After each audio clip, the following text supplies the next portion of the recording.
Coach Tim Cone hindi na napigilan ng sarili at nilabas na ang sama ng loob kay Coach Jot Reyes tungkol sa mga referee. At Justin Brownlee sinabing hindi pa siya tapos at marami pa siyang balang nakatabi para sa Game 7. Sa isang interview nga ay sinabi ni Coach Tim Cone na napapagod na siya sa mga naririnig niya na sa tuwing nananalo ang Hinebra dahil ito sa mga referee. Pero kapag panalo ang TNT, sinasabi daw nila na maganda daw ang kanilang system at maganda ang team effort, na para naman sa kanya ay napaka-unfair dahil parang lumalabas ay parang walang karapatang manalo ang Hinebra. Pag panalo ang Hinebra, yun ay dahil sa mga referee. Pero kapag panalo ang TNT, yun ay dahil sa kanilang team effort. Kaya naman, bad trip itong si Coach Tim Cone. Sa katatapos lang ng Game 6 ay pinuri ni Coach Tim Cone ang buong TNT squad, lalong-lalo na si Chris Makolo dahil sa magandang nitong performance. Di gaya ng iba dyan kapag natatalo sinasabing luto o kaya pabor ang referee sa Hinebra. Well anyway, sinabi rin ni Coach Tim Cone na naging advantage daw ng TNT ang kanilang mga local players. Sa 53 points ni Chris Makolo ay sinamahan pa yan ng 19 points ni Jordan Heading at 13 points naman kay Roger Pogoy. Samantalang ang mga pangunahing sandata ng Hinebra na sina RJ Abarientos at Scottie Thompson ay parehong hindi nakaporma. 6 points lamang kay RJ Abarientos at 3 points naman kay Scottie Thompson. Ito ang pinakamalaking dahilan kung bakit natalo ang Hinebra sa Game 6. Ang tunay na problema ay ang kakulangan ng suporta mula sa mga locals.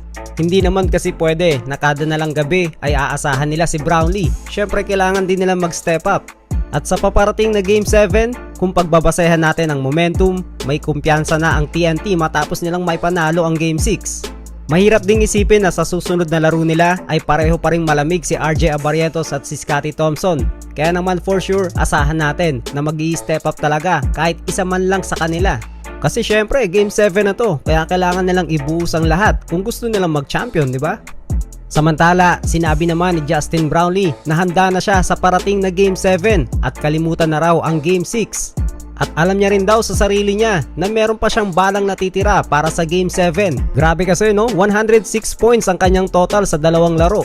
Tapos 38 years old na yan ha, hindi na yan bata. At sa Game 6 nga, merong 52 points si Brownlee at meron namang 53 points si Makolo. At isa ito sa mga pinakamatinding import battle sa kasaysayan ng liga. Lalo na nung last 2 minutes no, grabe talaga yung palitan nilang dalawa. Pero ano nga ba talaga ang dapat nating abangan sa Game 7? Para sa TNT, kailangan nilang panatilihin ang depensa, lalong-lalo na kay RJ Abarientos at Scottie Thompson.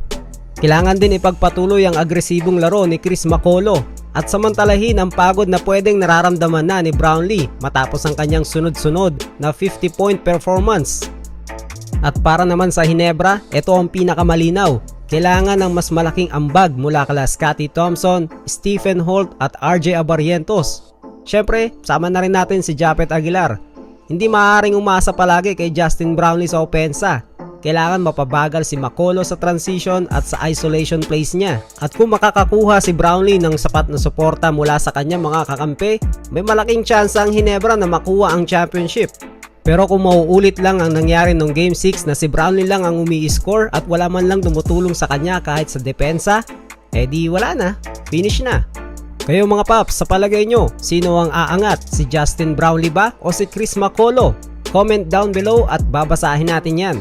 That's it for now mga paps. See you again para sa ating next video.